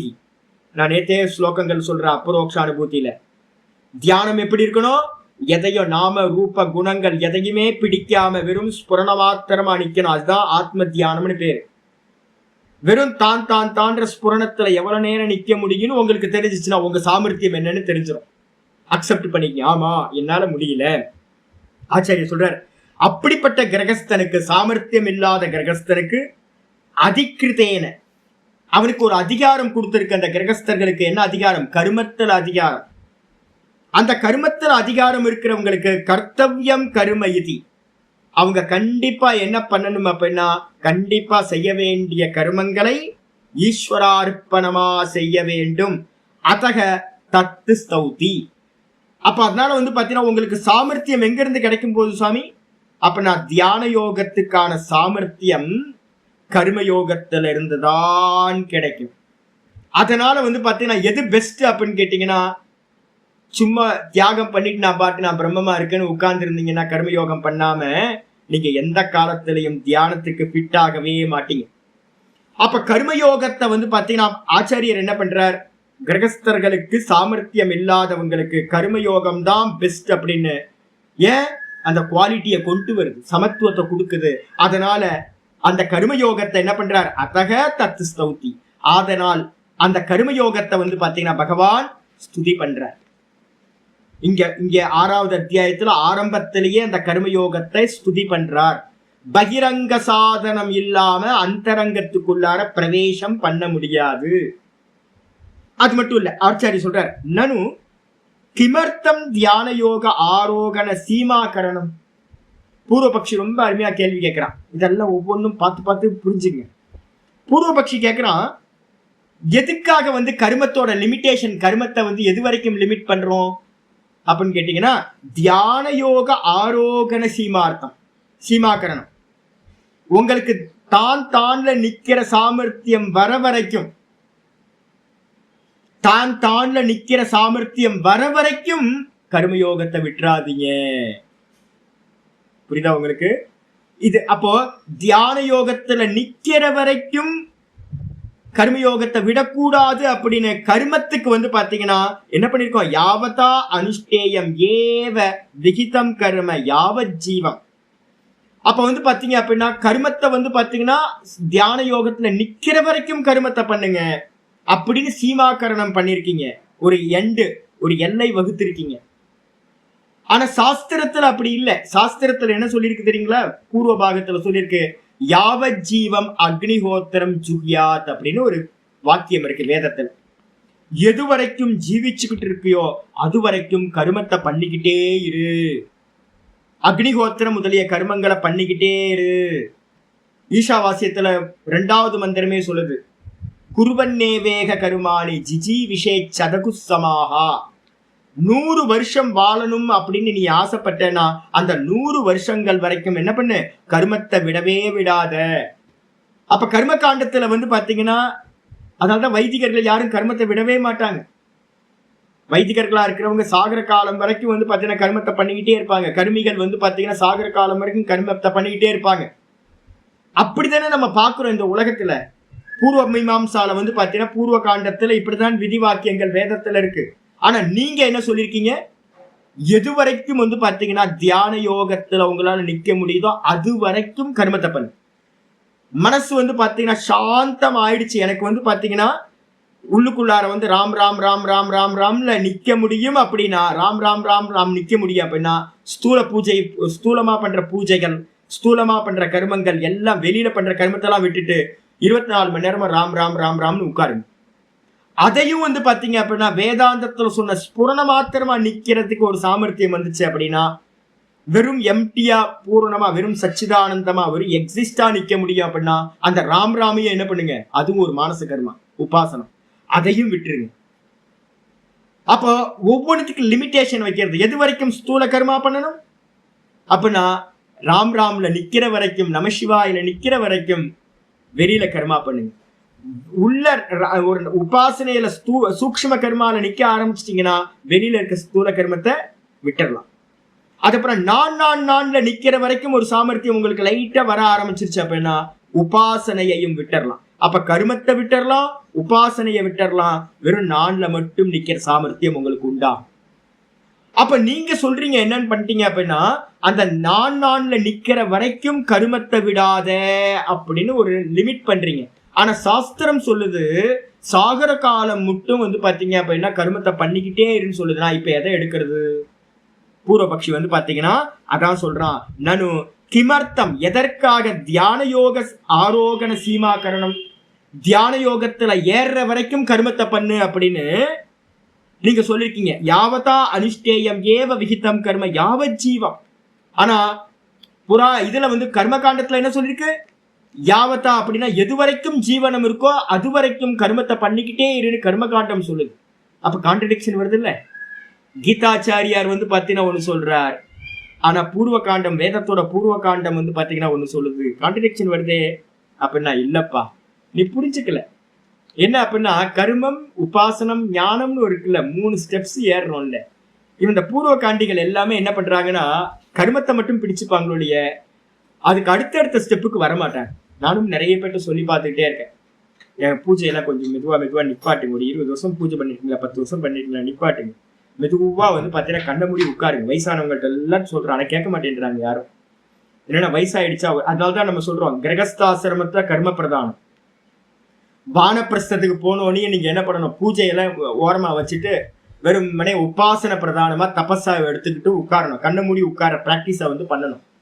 நம்ம என்ன பண்ணிட்டோம், 80 வயசு 90 வயசு வரைக்கும் பாத்தீங்கன்னா ஏதாவது மடத்துல பாத்தீங்க அப்படின்னா, காஞ்சி மடத்துல பாத்தீங்கன்னா ஒருத்தர்னு சொல்றேன் என்கிட்ட, பெரியவா சொல்லிட்டா என்னன்னு கேட்டீங்கன்னா பூஜை பண்ணிட்டு அப்படின்னு. எத்தனை வயசுல? 85 வயசுல. அப்ப பாத்தீங்க அப்படின்னா பூஜை பண்ணிட்டே இரு அப்படின்னா, எப்ப கண்ண மூடி உட்கார்றது, ஹோமம் பண்ணிக்கிட்டே இரு, பூஜை பண்ணிட்டே இரு. எனக்கு ஒரு பொறுப்பு கொடுத்துட்டாங்க, ஒரு பொசிஷன் கொடுத்தாச்சு, நீ இந்த கர்மத்தை பாத்துக்கோ அப்படின்னு. நம்ம பாட்டுக்கு பாத்தீங்கன்னா கர்மத்தை பார்த்துக்கிட்டே இருப்போம். ஆசிரமத்துல எல்லாம் பாத்தீங்க அப்படின்னா இந்த சன்னியாசிகள் இருக்காங்கல்ல, ஹெட்டா இருக்கிற சன்னியாசிகள் ரொம்ப சாத்துரியம். அவங்கள்ட்ட என்ன பண்ணுவாங்க அப்படின்னு கேட்டீங்கன்னா, யாராவது ஒருத்தர் வந்தாருன்னா சிக்கனா அப்படின்னு என்ன பண்றதுன்னா, அவங்களோட உத்தாரணத்துக்கு இவங்க ஹெல்ப் பண்ண மாட்டாங்க. இவங்க என்ன பண்ணுவாங்க, வரவங்க எல்லாம் ஆடு பலி கொடுக்கறதுக்கான ஆடு. ஒரு ஆசிரமம் ரன் பண்ணணும்னா ஆள் கிடைக்காது. அப்ப யாராவது ஒரு விசுவாசி வந்தானா என்ன பண்றது அப்படின்னு கேட்டீங்கன்னா, வாப்பா ஒரு போஸ்டிங் காலியா இருக்குப்பா அப்படின்ட்டு ஆடிட்டிங் பண்ணு அப்படின்னு உட்காந்து ஆடிட்டிங் பண்ணி இல்ல அக்கௌண்டிங் பண்ணுன்னு உட்கார வச்சிருவாங்க. கம்ப்யூட்டர் தெரியும், வா வா வா அப்படின்னு கம்ப்யூட்டர்ல உட்கார வச்சிருவாங்க. அவனுக்கு பாத்தீங்கன்னா பெரிய பரவசம் ஆயிடும். என்னன்னு கேட்டீங்கன்னா, சுவாமி நமக்கு ஒரு பொறுப்பு கொடுத்துட்டாரு, ஒரு பொசிஷன் கொடுத்துட்டாரு அப்படின்னு. சாகர காலம் மட்டும் பாத்தீங்கன்னா அவனுக்கு எனர்ஜி போற வரைக்கும் என்ன பண்ணுவாங்கன்னா, ஆசிரமம் யூஸ் பண்ணிட்டு அவனை தூக்கி போட்டு வேற ஒரு ஆளை தூக்கி அங்க போட்டு, அவ்வளவுதான், யூஸ்லெஸ் கருவேப்பிலை மாதிரி தூக்கி போட்டு. இப்ப இருக்கிற எல்லாம் என்ன பண்றாங்க அப்படின்னு கேட்டீங்கன்னா 80 வயசு 90 வயசு வரைக்கும் பொசிஷனை விடாம கர்மத்திலேயே இருக்காங்க. கண்ண மூடி உட்கார்றதுன்றது யாருக்கும் சித்திக்கவே இல்லை. 60 வயசுக்கு மேல கண்ண மூடிதான் உட்காரணும். உபாசனை தான் சாதனம், சகுன ஈஸ்வர உபாசனை. அப்பதான் பாத்தீங்கன்னா ப்ரிப்பேர் ஆக முடியும். நீங்க நிர்குண தியானத்துக்கு ப்ரிப்பேர் ஆக முடியும். ஞானத்துக்கு கர்மத்திலேயே முதல் கிளாஸ்லயே நின்னாச்சு, 2வது கிளாஸ் போகல, 3வது கிளாஸ் போகிறதுக்கு எப்படி சாமர்த்தியம் வரும்? அப்ப அதனால பாத்தீங்கன்னா இங்க கேட்கிறான், கேள்வி கேட்கறது என்ன கேட்கிறான் ரொம்ப தெளிவா புரிஞ்சுங்க. மந்திரம் சொல்லுது, உலகத்துல இருக்கிறவங்க எல்லாம் சொல்றான் என்னன்னா கர்மத்தை பண்ணிக்கிட்டே இரு, கர்மத்தை பண்ணிக்கிட்டே இருன்னு. நீங்க சொல்றீங்க கர்மத்துக்கு லிமிட் பண்றீங்க. இதுவரைக்கும் கர்மத்தை பண்ணு, ஸ்தூல கர்மத்தை, இதுவரைக்கும் சூக்ஷ்ம கர்மத்தை பண்ணு, அதுக்கப்புறம் கர்மத்தை தியாகம் பண்ணிடு, வெறும் தான்ல நில்லு அப்படின்னு ஒவ்வொன்றுத்துக்கு லிமிட் வைக்கிறீங்களே சுவாமி அப்படின்னு பூர்வபக்ஷி கேட்கிறான். கேட்டோன்னு ஆச்சாரியர் சொல்றாரு, நீ சொல்றது தப்புப்பா. ஏன் அப்படின்னா ஆருருக்ஷோகோ முனேர் யோகம் கர்ம காரணம் உச்சியதே. இங்கேயே பாத்தீங்கன்னா உங்களுக்கு 3வது ஸ்லோகம் பாருங்க. 3வது ஸ்லோகம் பாத்தீங்கன்னா தெரியும், உங்களோட பிடிஎஃப் அனுப்பியிருக்கேன். பிடிஎஃப் இல்லாதவங்க 3வது ஸ்லோகத்தை பாருங்க. பேஜ் நம்பர் 15 பிடிஎஃப்ல 15ல இருக்கு பாருங்க. ஸ்லோகம் வரைக்கும் ஆச்சாரியர் சொல்றார், ஆருருக்ஷேர் முனேர் யோகம் கர்ம காரணம் உச்சியதே யோகாரூடஸ்ய தஸ்யைவ சமக்காரணம் உச்சியதே. ஒரு அற்புதமான ஸ்லோகம், முக்கியமான ஸ்லோகம். இதுக்கு யாரெல்லாம் கர்மகாண்டம் யாரெல்லாம் பாத்தீங்கன்னா மாறாம பிடிச்சுக்கிட்டு நிக்கிறீங்களோ அதுக்கு அவங்களுக்காக. ஆருருக்ஷோர் முனேர் யோகம் கர்ம காரணம் உக்ஷேத. ஆருருக்ஷு அப்படின்னா யாரு அப்படின்னா யோகத்துல ஏறணும்னு ஆசை உள்ளவனுக்கு பேர் ஆருருக்ஷுன்னு பேர். தியானம், இந்த தியானம் தான் நம்ம ஏறணும். தியானம்ன்ற ஒரு குதிரையில ஏறி உட்கார்ந்து போனாதான் நம்ம மோட்சத்தை அடைய முடியும். அப்ப இந்த தியானம்ன்ற குதிரையில ஏறதுக்கு ஒரு சாமர்த்தியம் வேணும் இல்ல. தியானம் பாத்தீங்கன்னா குதிரையில ஏறதுலாம் அவ்வளவு ஈஸி இல்லை, நம்ம நினைக்கிற மாதிரிலாம் இல்லை, ஒரு பிராக்டிஸ் வேணும். அப்போ யாரெல்லாம் யோகம்ன்ற குதிரையில ஏறி உட்கார்றதுக்கு ஆசை இருக்கிறவனோ அவனுக்கு பேரு ஆருருக்ஷுஹு அப்படின்னு பேர். ஆரூடும் இச்சுஹு, ஏறுவதற்கு ஆசை உள்ளவன். குதிரை எதுப்பா அப்படின்னு கேட்டீங்கன்னா குதிரை பாத்தீங்கன்னா சமத்துவம், மனசோட சமநிலைக்கு பேர் தான் குதிரைன்னு பேரு. ஏன்னா அந்த சமநிலை இருந்தாதான் நீங்க நிர்குண தியானத்தை பண்ண முடியும். அப்ப அந்த சமநிலைன்னு சொல்லக்கூடிய மனசோட ஸ்டெபிலிட்டியை பாத்தீங்கன்னா அந்த குதிரையில ஏறுறதுக்கு யாருக்கு ஆசை இருக்கோ அவன் என்ன பண்ணணும் சுவாமி? என் மனசு ரொம்ப சஞ்சலமா இருக்கு சுவாமி, எனக்கு மனசு ரொம்ப சஞ்சலமா இருக்கு. நேற்று கூட ஒருத்தர் மெசேஜ் அனுப்பின, சுவாமி நீங்க சொல்றதெல்லாம் புரியுது, ஆனா மனசு ரொம்ப சஞ்சலமா இருக்கு. நான் அவருக்கு ஒரே உபாயம் சொன்னேன். அப்ப என்னன்னு கேட்டீங்கன்னா, நீங்க எங்கேயோ பாத்தீங்கன்னா ஸ்டெப்ஸை விட்டுட்டு ட்ரை பண்ணிட்டு இருக்கீங்க. என்ன ஸ்டெப்ஸ் அப்படின்னா சமத்துவத்தை அடையறதுக்கு இச்சை உள்ளவனுக்கு கர்ம காரணம் உச்சியதே, கர்மம் தான் சாதனமாக சொல்லப்படுகிறது. 3வது அத்தியாயத்தை மெமரைஸ் பண்ணி வச்சுக்கோங்க. இந்த 3வது ஸ்லோகத்தை, சமத்துவத்தை அடையணும்னு யாரெல்லாம் இச்சப்படுறீங்களோ மனசோட சமநிலையை, அவர்களுக்கு சாதனம் கர்மம் தான் சாதனம். கர்மம்னா என்ன அர்த்தம்? கர்மயோகம்.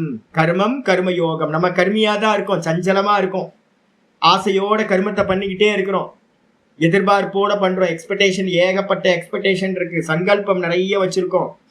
அதனால மனசு அடங்கவே மாட்டேங்குது, மனசு சமாதானத்தை அடையறதே இல்லை. அப்ப என்ன பண்ணணும்னு கேட்டீங்கன்னா 3:9 3:30 2 ஸ்லோகத்தை வச்சுக்கணும். 5:10 3:9 3 பாத்தீங்கன்னா 30 3:9 3:10 3:30 5:10 4 ஸ்லோகங்கள் மனசுல வச்சுக்கணும் எப்பவுமே.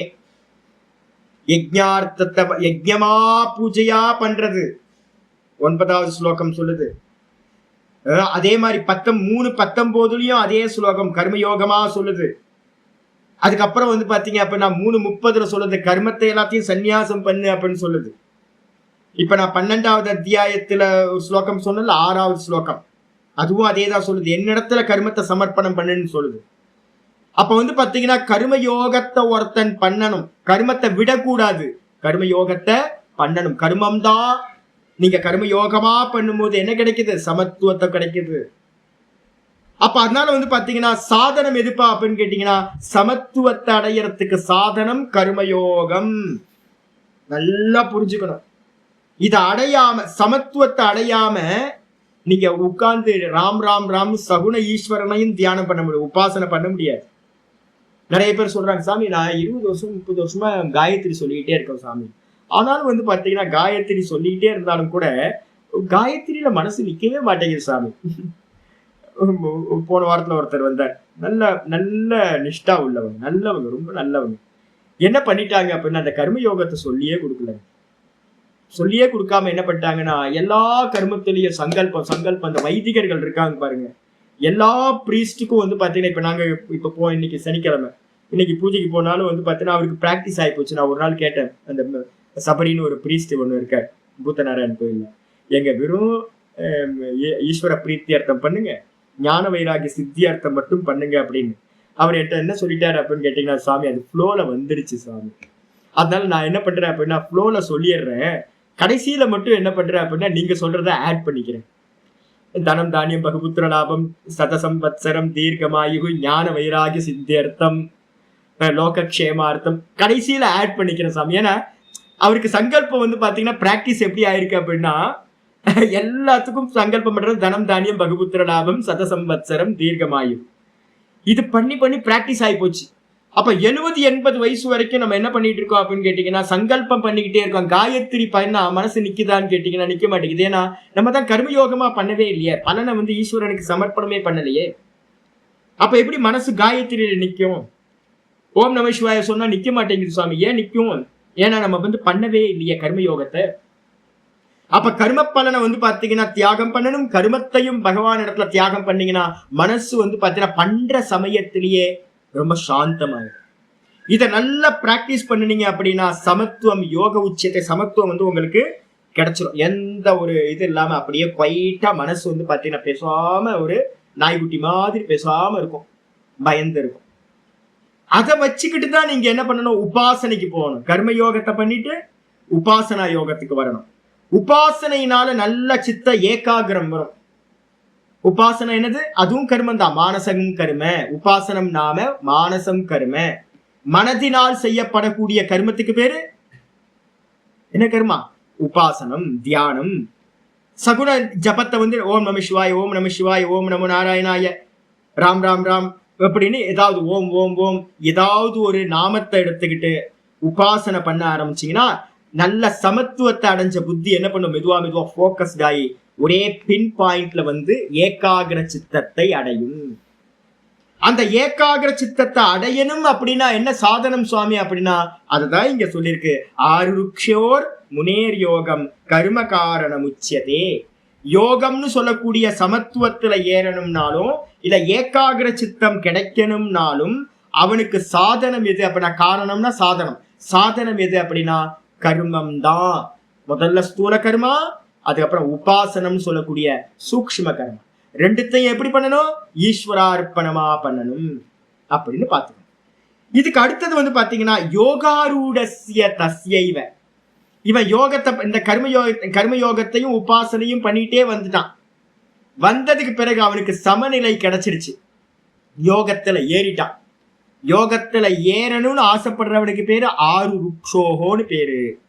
அதே நேரத்துல யோகத்துல ஏறினவனுக்கு என்ன பேரு? ஆரூடகான்னு பேரு. ஆரூடன். ஆரூடன்னா யாரு? யோகத்துல ஏறியாச்சு. யோகம் எது? சமத்துவம். மனசு வந்து பாத்தீங்கன்னா சமநிலையில இருக்கு. எந்த ஓம் நம சிவாய 108 ஓம் நம சிவாய சொல்லணும் அப்படின்னா ஒரு 90 ஓம் நம சிவாய எப்படி இருக்கு, எந்த டிஸ்ட்ராக்ஷனும் இல்லாம உங்களால பண்ண முடியுது. 1-2 வந்தா பிரச்சனை இல்லை. சில பேருக்கு 108 பண்ணாலும் 108 அப்படியே இருக்கு அப்படின்னா சமத்துவத்தை அடைஞ்சிட்டீங்கன்னு அர்த்தம். எப்படி சாமி தெரியும் அப்படின்னு கேட்டீங்கன்னா ஒரு டைமர் வச்சுக்கோங்க. இதெல்லாம் டெக்னிக்ஸ். அதெல்லாம் ஒரு டைமர் வச்சுக்கோங்க. டைமரை வச்சுக்கிட்டு 108 ஆன் பண்ணிட்டு டைமர் ஆன் பண்ணிட்டு ஓம் நம சிவாய, ஓம் நம சிவாய, ஓம் நம சிவாய, ஓம் நம சிவாய கண்ணை திறந்தே சிவபெருமானோட போட்டோவை வச்சுக்கிட்டு ஓம் நம சிவாய, ஓம் நம சிவாய, ஓம் நம சிவாயன்னு 108 மணி இருக்கிற மாலையில என்ன பண்ணுங்க, ஒவ்வொரு மணியா இது பண்ணி நம சிவாய மந்திரத்தை சொல்லுங்க. அப்ப 108 ஆனோட டைமர் ஆஃப் பண்ணி டைம் பார்த்துங்க எத்தனை நிமிஷங்கள். ஒரு 5 நிமிஷம் ஆகுதா, 5 நிமிஷம் வச்சுங்க. இதுக்கப்புறம் என்ன பண்ணுங்கன்னா மாலைய கையில வச்சுக்கிட்டு கண்ணை மூடிக்கிட்டு என்ன பண்ணுங்க, கண்ணை திறக்காம கண்ணை மூடிக்கிட்டு என்ன பண்ணீங்க, வெளியில சொல்லிட்டு இருந்தீங்கல்ல, இந்த வெளியில சொல்லிக்கிட்டு இருக்கிற அந்த ஜபத்தை டைமர் ஆன் பண்ணிட்டு மனசுக்குள்ளார ஓம் நம சிவாய ஓம் நம சிவாய ஓம் நம சிவாயன்னு தாட்ல சொல்லுங்க. மனசுல மனோஜபமா பண்ணி 108 பண்ணி முடிச்சோட கண்ணை ஓபன் பண்ணி டைமர் ஆஃப் பண்ணிட்டு கண்ணை ஓபன் பண்ணி பாத்தீங்கன்னா, நீங்க ஸ்தூலமா சொல்லும் போது 5 நிமிஷம் இருந்துச்சுன்னா, அதே 5 நிமிஷம் மனசுல சொல்லும் போதும் இருந்துச்சுன்னா, உங்க மனசு வந்து பாத்தீங்கன்னா செட்டில் ஆயிருக்குன்னு அர்த்தம். ஆனா அது மாதிரி நடக்குமானா நடக்காது. என்ன ஆகும்னு கேட்டீங்கன்னா, 5 நிமிஷத்துல ஸ்தூலமா சொல்லும் போது கண்டினியூவா சொல்றீங்கல்ல, ஓம் நம சிவாய ஓம் நம சிவாய ஓம் நம சிவாய ஓம் நம, கேப்பே இல்லை வாயில சொல்லும் போது. இதே மனசுல சொல்லும் போது என்ன ஆகும் தெரியுங்களா, மனசு வந்து ஓம் நம சிவாய ஓம் நம சிவாய ஓம் நம சிவாய, அந்த கீழக்காரி வரேன்னு சொன்னா வரவே இல்லை. ஓம் நம சிவாய ஓம் நம சிவாய, பேப்பர்காரன் ஒழுங்கா பேப்பர் போட மாட்டேன்றான் பாரு. ஓம் நம சிவாய ஓம் நம சிவாய, பக்கத்துல ஏதோ சத்தம் கேட்டுட்டே இருக்கு, சும்மா தொந்தரவு பண்ணிட்டே இருக்காங்க. ஓம் நம சிவாய ஓம் நம சிவாய ஓம். சுவாமியோட கிளாஸுக்கு போனா அவர் ஏதோ சொல்றாரு, புரியவே மாட்டேங்குது. ஓம் நம சிவாய ஓம் நம சிவாய ஓம் நம சிவாய, ஏன் இவ்வளவு கஷ்டப்படுத்துறாங்கன்னு தெரியல எல்லாரும். ஓம் நம சிவாய ஓம் நம சிவாய ஓம் நம சிவாய. பகவான் நம்மளை படைக்காமே இருந்திருந்தா ரொம்ப நல்லா இருக்கும். ஓம் நம சிவாய ஓம் நம சிவாய ஓம் நம சிவாய. பகவத்கீதை ஸ்லோகங்கள்லாம் படிக்கிறது ரொம்ப கஷ்டமா இருக்கு. ஓம் நம சிவாய ஓம் நம சிவாய ஓம் நம சிவாய. இது நம்ம வந்து சம்சாரத்துல இருந்து மீண்டு வரலான்னு சன்னியாசிட்ட வந்தா இந்த சன்னியாசி ரொம்ப படுத்துறாரு. ஓம் நம சிவாய ஓம் நம சிவாய ஓம் நம சிவாய. அதுக்கப்புறம் 108 ஓம் நம சிவாய சொல்லி முடிக்கும் போது இந்த தாட் வந்து பாத்தீங்கன்னா வெளியில போயிட்டு வந்துச்சு பாத்தீங்களா, எவ்வளவு நேரம் ஆயிருக்குன்னா 5 நிமிஷத்துக்கு பதிலா 10 நிமிஷம் ஆயிருக்கும். அப்ப தெரிஞ்சுக்கலாம், 5 நிமிஷம் பண்ண வேண்டிய ஜபம் நிறைய டிஸ்ட்ராக்ஷன்ல வந்து மனசு செதறி போய் வேற சிந்தனைகள்ல போயிருக்குன்றது நமக்கு தெரிஞ்சிடும்.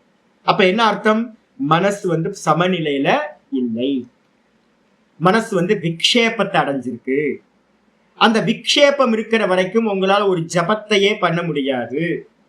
அப்ப ஜபத்தையே பண்ண முடியலன்னா, ஒரு சகுன ஜபத்தையே பண்ண முடியல அப்படின்னா, அப்ப வெறும் ஸ்புரண மாத்திரமா ஜபத்தையும் விட்டுட்டு நமசிவாயும் விட்டுட்டு வெறும் நான் அந்த ஸ்புரண மாத்திரமா நிக்கிறதுன்றது ரொம்ப தூரம். அப்ப அதனால வந்து பாத்தீங்கன்னா முதல்ல வந்து பாத்தீங்கன்னா கர்மயோகத்தை பண்ணணும். அதுக்கப்புறம் கர்மயோகத்துல இருந்து சமநிலை கிடைக்கும். அதை வச்சுக்கிட்டு உபாசனம்ன்ற அந்த நாம ஜபத்தை பண்றது, தியானத்தை பண்றது வைக்கணும். அது மூலமா ஒரு சாமர்த்தியம் உண்டாகும், வெறும் கான்சியஸ்ல நிக்கிறது. இந்த சமநிலையை அடைஞ்சவனுக்கு என்ன பேர் சொல்லியிருக்கோம், ஆரூடகன்னு பேர். ஆரூடனை யாரு, சமநிலையை அடைஞ்சவன். அப்ப சமநிலையை அடைஞ்சவன் ஆரூடசிய தஸ்யேவ. தஸ்யேவன யாரு, எவன் கர்மயோகத்தை பண்ணினானோ ஈஸ்வரார்ப்பணமா, எவன் உபாசனைய பண்ணினானோ ஈஸ்வரார்ப்பணமா, அவனே தான். தஸ்யேவ, அவனுக்கே, அந்த யோகாரூடனுக்கே, யோகத்துல ஏறினவனுக்கே சமக காரணம் உச்சியத்தை. அவன் என்ன பண்ணணும் சுவாமி அப்படின்னா, சர்வ கர்மங்களையும் தியாகம் பண்ணிட்டு, வெளியில பண்ணிட்டு இருக்க ஸ்தூல கர்மத்தையும் விட்டுறணும், கர்மயோகத்தையும் சூக்ஷ்மமா பண்ணிக்கிட்டு இருக்கிற ஜபத்தையும் விட்டுறணும். ரெண்டத்தையும் விட்டுட்டு சர்வ கர்ம சந்நியாசம், எல்லா கர்மங்களையும் விட்டுட்டு என்ன பண்ணணும், வெறும் அகமகம்ன்ற ஸ்புரணத்திலேயே நிக்கட்டும். அவனுக்கு என்னப்பா சாதனம்னா சமம். சமம்னா என்ன அர்த்தம், சர்வ கர்ம சந்நியாசம். எல்லாத்தையும் விட்டுட்டு வெறும் தான்ல நிக்கிறது தான் அவனுக்கு சாதனமா சொல்லி இருக்கு அப்படின்னு வந்து பாத்தீங்கன்னா 3வது ஸ்லோகத்துல சொல்லுது. அப்ப என்ன அர்த்தம், எது வரைக்கும் ஸ்தூல கர்மத்தை பண்ணணும், மனசுல உட்கார்ந்து பாருங்க, நல்ல மனசுல இருந்து ஜபம் பண்ண முடியுது சாமி, என்னால 1 மணி நேரம் ஜபம் பண்ண முடியுது சாமி, 1.5 மணி நேரம் 2 மணி நேரம் ஜபம் பண்ண முடியுது சாமி. அப்ப மெதுவா என்ன பண்ணுங்க, வெளியில பண்ற கர்மத்தெல்லாம் கம்மி பண்ணிக்கிட்டே வாங்க, உள்ள கர்மத்தை வந்து அதிகப்படுத்திக்கிட்டே வாங்க. ஜபத்துல அதிகமா உட்கார்றது, அதிகமா டைம் உட்காருங்க. வெளியில பண்ற கர்மங்கள் எல்லாத்தையும் கம்மி பண்ணிக்கிட்டே வாங்க. அப்புறம் உள்ள இருக்கிற கர்மத்தையும் ஜபத்தையும் எப்ப தியானம் பண்ணணும், வெறுமனே மனசு வந்து பிரசன்னமா இருக்கு சுவாமி, எந்த தாட்டும் இல்லாம பிரசன்னமா இருக்கிற ஒரு ஸ்திதி கிடைக்கும் சுவாமி. அப்படி கிடைக்க ஆரம்பிக்குது அப்படின்னா அதை பிடிச்சுங்க, அந்த கிரிப்பை பிடிச்சுக்கிட்டு என்ன பண்ணுங்க, மத்த மானச ஜபத்தையும் என்ன பண்ணுங்க, தியாகம் பண்ணிட்டு வெறும் ஸ்புரணமா நிக்கிறத பண்ணுங்க. எந்த கர்மத்தையும் பண்ணாதீங்க. இந்த குரங்கு என்ன பண்ணும் அப்படின்னா கிளைய பிடிச்சி உலுக்கி விடும். நம்ம கர்மமும் என்ன பண்ணுது அப்படின்னா அந்த கிளைய பிடிச்சி உழுக்குற மாதிரி குரங்கு பண்ற வேலை தான் நம்ம பண்ணிட்டு இருக்கோம். இந்த மனசை பிடிச்சி கர்மமும் உபாசனைகளும் வெளியில பண்ற எல்லாம் இந்த மனசை என்ன பண்ணுது, ஒரு உழுக்கி விட்டுரு. வைப்ரேஷன் வந்து நிக்க மாட்டேங்குது. இன்னைக்கு காலையில நீங்க உட்கார்ந்தீங்க அப்படின்னா ஒரு ஜபம் நல்லா போகணும்னா முந்தின நாள் நீங்க என்ன கர்மா பண்ணிருக்கீங்களோ அதோட இம்பாக்ட் இன்னைக்கு தெரியும். இன்னைக்கு ஃபுல்லா இன்னைக்கு காலையில இருந்து சாயந்தரம் வரைக்கும் என்ன டேல என்ன பண்ணிருக்கீங்களோ ஈவினிங்ல ஜபத்துல போய் உட்கார்ந்தீங்கன்னா என்ன ஆகும்? இப்ப டே டு லைஃப்ல நம்ம என்னெல்லாம் பண்ணிருக்கோமோ இதெல்லாம் வந்து பாத்தீங்கன்னா ஈவினிங் ஜபத்துல இம்பாக்ட் தெரியும் உங்களுக்கு. அப்போ ஒரு கர்மத்தை வந்து பாத்தீங்கன்னா மெதுவா ஷட் டவுன் பண்ணிக்கிட்டே போகணும். பண்ணிட்டு போயிட்டு வெறுமனே நான்ல நிக்கணும் அப்படின்னு வந்து பாத்தீங்கன்னா ஒரு இது வச்சிருக்கு, சீமாகரணம் சொல்றோம் வச்சிருக்கு. இதுதான் இந்த 3வது ஸ்லோகத்தை வந்து பாத்தீங்கன்னா படிச்சுங்க. ஆச்சாரியர் என்ன பண்ண போறாருன்னா இந்த 3வது ஸ்லோகத்தை தான் விசாரம் பண்ண போறார். அதுதான் வந்து பாத்தீங்கன்னா சித்தாந்தியா இருந்து ஆரம்பிக்கிறார். ஆறு ருக்ஷோஹோ முனேர் யோகம் கர்மகாரண முச்சியத்தை பாஷத்துக்கு வந்துருக்கு. இது விசேஷனாத் இந்த விதமா ஸ்பெஷலா சொல்லி இருக்கார். விசேஷனம்னா என்ன அர்த்தம்? ஸ்பெஷலா சொல்லி இருக்கார். யோகத்துல ஏறுவதற்கு ஆசை உள்ளவனுக்கு தான் கர்ம யோகமா பண்ணும். யோகத்துல ஏறினவனுக்கு விசேஷனாத் ஆரூடஸ்ய ஷமேன ஏவ சம்பந்த கரணாத். அப்ப யோகத்துல எவன் ஏறிட்டானோ அவன் என்ன பண்ணணும்? கர்மத்தை தியாகம் பண்ணணும். அப்ப என்ன அர்த்தம்? சாகர காலம் மட்டும் வந்து பாத்தீங்கன்னா கர்மத்தையே பண்ணிக்கிட்டு இருக்கணும்னு விதி தப்பு. அப்ப புரியுதா உங்களுக்கு? எல்லா காலத்திலும் 80 இப்பெல்லாம் எல்லாம் போஸ்டிங் 60 கவர்மெண்ட்டுக்கு நல்லா தெரியுதுங்க. 60 வயசுக்கு மேல வேலை பண்ணாத போ வீட்டுக்கு போ அப்படின்னு கவர்மெண்ட் வந்து ரிட்டையர்மெண்ட் கொடுத்து அனுப்புது. ஆனா நம்ம என்ன பண்றோம் தெரியுங்களா? அதுக்கு மேல வந்து பாத்தீங்கன்னா வேற ஏதாவது ஜாப் எடுத்துக்கிறோம். ஜாப் எடுத்துக்கிட்டு மற்ற வெளியிலயாவது கவர்மெண்ட் ஜாப்ல இருக்கும் போதாவது 60 வயசு வரைக்கும் ஒழுங்கா கம்மியா வேலை செஞ்சிருக்கோம். அதுக்கப்புறம் வீரியம் எல்லாத்துக்கும் வயசானவங்களுக்கு எல்லாம் ரொம்ப வீரியம் வந்து ஊர்பட்ட கர்மங்களை பண்ணிட்டு இருக்காங்க. பார்த்தா பயமா இருக்கா? ஐயோ ரோட்ல போகும்போது ஒவ்வொருத்தரும் அவ்வளோ ரஜசிக்கா போறாங்க. வயசான காலத்துல ரொம்ப சாந்தமா உபாசனை பண்ணிட்டு இருக்க வேண்டிய காலத்துல ஏகப்பட்ட கர்மங்கள், அது புண்ணியமா இருக்கட்டும், வைதிகமா இருக்கட்டும், இல்ல வைதிகம் இல்லாம லௌகிகமா இருக்கட்டும். அப்ப மனசு எப்ப அடங்கும் சுவாமி? மனசு அடங்கவே அடங்காது. அப்ப எங்க சகுன பிரம்மத்திலையும் மனசு நிக்காது. சகுன தியானத்தை பண்ணி கிரமமுக்தியும் அடைய முடியாது. நிர்குண பிரம்மத்துல நின்று மனசு வந்து ஜீவன் முக்தியையும் அடைய முடியாது. அப்ப கைலாயத்துக்கும் வைகுண்டத்துக்கும் போக முடியாது. அதான் போறதுக்கும் சகுன தியானம் ஜபத்தை பண்ணணும். அப்புறம் நிர்குண தியானத்துக்கு ஜீவன் முக்தி வேணும் அப்படின்னா பிறக்க கூடாதுன்னு நினைச்சா நிர்குணத்துல நிக்கணும். அப்ப நிர்குணத்துல நிக்கிறதும் முடியாது, சகுனத்துல நிக்கிறதும் முடியாது. அப்ப என்ன பண்ணிப்போம்? கர்மத்தை பண்ணிக்கிட்டு அவ்வளவுதான். கர்மனா பித்ருலோக சொர்க்கம் வரைக்கும் போவோம், திரும்ப வருவோம். அங்க வந்து பாத்தீங்கன்னா அங்கேயே பிறந்த தேவர்கள்லாம் இருப்பாங்க சொர்க்கத்துல. அவங்க வந்து பாத்தீங்கன்னா டென்னிஸ் விளையாடுவாங்க, நீங்க பாலை பொறுக்கி போட்டுக்கிட்டு இருப்பீங்க. அவங்க வந்து பாத்தீங்கன்னா ஏன்பா மசால் தோசை ஒண்ணு சுடு அப்படின்னா நீங்க கிச்சன்ல குக்கா இருந்துகிட்டு மசால் தோசை பண்ணி கொடுப்பீங்க. பிச்சு போன தோசை உங்களுக்கு கிடைக்கும் எங்க? சொர்க்கத்துல. வாயு பகவானுக்கும் அக்னி பகவானுக்கும் வந்து பாத்தீங்கன்னா அவனோட ட்ரெஸ் எல்லாம் வாஷ் பண்ணி போட்டுட்டு அவனுக்கு வந்து குக்கிங் பண்ணி கொடுத்துட்டு அவனுக்கு பந்து பொறுக்கி போட்டுட்டு இதெல்லாம் பண்ணிட்டு இருப்பீங்க. கர்மா பண்றதுனால இதான் கிடைக்கும். அப்ப வந்து பாத்தீங்க அப்படின்னா கர்மத்தை தியாகம் பண்ணணும். தியாகம் பண்ணிட்டு என்ன பண்ணணும்? தியாகம் பண்ணணும்னா என்ன பண்ணணும்? கர்ம யோகம். அப்ப கர்மயோகத்தை பண்ணுனா மட்டும்தான் சமத்துவம் கிடைக்கும். யோகாரூடனா ஆக முடியும். அப்ப சமத்துவத்தை அடைஞ்சவன் கர்மத்தை தியாகம் பண்ணிட்டு தான்ல எஸ்டாப்ளிஷ் ஆக முடியும். அப்ப வந்து கர்மத்துக்கு லிமிட்டேஷன் வந்து பாத்தீங்கன்னா வேதாந்தம் என்ன பண்ணுது? கிருஷ்ண பரமாத்மாவே சொல்ற. அப்ப வந்து ஏன் சுவாமி யாருமே கர்மத்தை விடுறது இல்லை? யாருமே வந்து கர்ம யோகத்தை பண்றது இல்லையே? எல்லாம் ஒருத்தரை நான் என்ன பண்ணேன்னு கேட்டீங்கன்னா ரொம்ப டைட் பண்ணேன். என்கிட்ட வந்தார் ஒருத்தர். அவர் ரொம்ப நாளா பார்த்துக்கிட்டே இருக்கேன். ஓவரா கர்மம். நான் ரொம்ப பிடிச்சி நல்லா திட்டி விட்டேன். என்ன மனுஷங்க நீங்களாம், கொஞ்சம் ஒரு புத்தி வேணாமா? 30 வருஷமா வேதாந்தம் படிச்சுக்கிட்டு வந்து பாத்தீங்கன்னா ஊர்பட்ட கர்ம ஒரு ஏஜுக்குன்னு ஒரு கர்மா இருக்கு, இதை பண்ணாம ஏன் பண்றீங்க அப்படின்னு. அப்போ உடனே அவர் என்ன சொல்லிட்டான்னு கேட்டீங்கன்னா, சாமி என்னன்னு கேட்டீங்கன்னா நான் பண்றது எல்லாமே நிஷ்காமம் பண்ணவே இல்லை சாமி, எல்லாம் சகாமமா தான் சாமி பண்ணிட்டு இருக்கேன். 75 வயசுல ஒருத்தர் சகாமமா பண்ணிட்டு இருந்தாருன்னா கர்மம் விடுமா சுவாமி? நான் கர்மம் விடவே விடாது. அப்ப நீங்க கர்மத்திலிருந்து வெளியில வரணும்னு ஆசைப்பட்டீங்க அப்படின்னா நிஷ்காமம் பண்ணுனா மட்டும்தான் கர்மம் உங்களை விடும். இல்லைன்னா கர்மம் எத்தனை ஜென்மமானாலும் கர்ம பந்தம் வந்துகிட்டே தான் இருக்கும். உங்களால கர்மத்துல இருந்து வெளியில வரவே முடியாது, விசிராந்தியா உட்கார முடியாது. அப்ப நீங்க கர்மம் பண்ணிக்கிட்டு இருக்கீங்கன்னா கர்ம யோகம் பண்ண ஆரம்பிச்சிருங்க. ஈஸ்வரார்ப்பணமா பலனை இது பண்ணுங்க. எல்லாத்தையும் ஆசை இல்லாம பாத்தீங்கன்னா எல்லாத்தையும் பாத்தீங்கன்னா ஈஸ்வரனுக்குன்னு பண்ண ஆரம்பிங்க. அப்படி பண்ணினா மட்டும்தான் கர்மத்திலிருந்து விலகி உபாசனைக்கு வர முடியும். அந்த உபாசனையையும் என்ன பண்ணணும், ஈஸ்வரார்ப்பணமா பண்ணினீங்கன்னா தான் இந்த நான் நிக்கக்கூடிய சாமர்த்தியம் ஒருத்தருக்கு உண்டாகும். ரொம்ப கிளியர். இந்த 6 சாப்டர்ல இதான் விஷயம். கர்மத்துல இருந்து கர்மயோகம் வந்துருங்க. கர்மயோகத்துக்கு அப்புறம் உபாசனத்துக்கு வந்துருங்க. அதையும் ஈஸ்வரார்ப்பணமா பண்ணுங்க. அதையும் விட்டுட்டீங்க அப்படின்னா டைரக்டா பாத்தீங்கன்னா நிதித்தியாசனம், சிரவணம் மனனம் நிதித்தியாசனத்துக்கு வந்தீங்கன்னா ரொம்ப ஈஸியா கண்ண மூடி உட்கார்ந்து புரணத்துல நிக்க முடியும், அடைய முடியும் அப்படின்னு புரிஞ்சுக்கணும். ஆச்சாரியர் என்ன சொல்றார், அதனால ஆருருக்ஷேர் முனேர் யோகம் கர்ம காரணம் உச்சத்தே அப்படின்னு சமத்துவத்தை அடையிறவனுக்கு கர்மத்தை காரணமா சாதனமா சொல்லுச்சு. அதே அவன் யோகாரூடனா ஆயிட்டான் அப்படின்னா அவனுக்கு என்ன சொல்லுது, சமம்னா என்ன அர்த்தம், எல்லாத்தையும் ஷட் டவுன் பண்ணிட்டு எந்த ஒரு குலுக்காம, மரத்தை குலுக்காம, இந்த மனசை பாத்தீங்கன்னா ஷேக் பண்ணாம அப்படியே சாந்தமா சமத்திலேயே இருக்கணும், சர்வ கர்மத்தையும் விட்டுட்டு சமத்துல இருக்கணும் அப்படின்னு பாத்தீங்கன்னா சம்பந்தப்படுத்தி கீதாச்சாரியார் கிருஷ்ண பரமாத்மா சொல்கிறார் அப்படின்னு ஆச்சாரியார் சொல்லி முடிக்கிறார். இதை யோசிங்க, நாளைக்கு நம்ம பார்க்கலாம். ஓம் பூர்ணமத பூர்ணமிதம் பூர்ணாத் பூர்ணமுதச்யதே பூர்ணஸ்ய பூர்ணமாதாய பூர்ணமேவாவசிஷ்யதே. ஓம் சாந்தி சாந்தி சாந்தி. ஹரி ஓம் ஸ்ரீ குருभ्यो நமः. ஹரி ஓம்.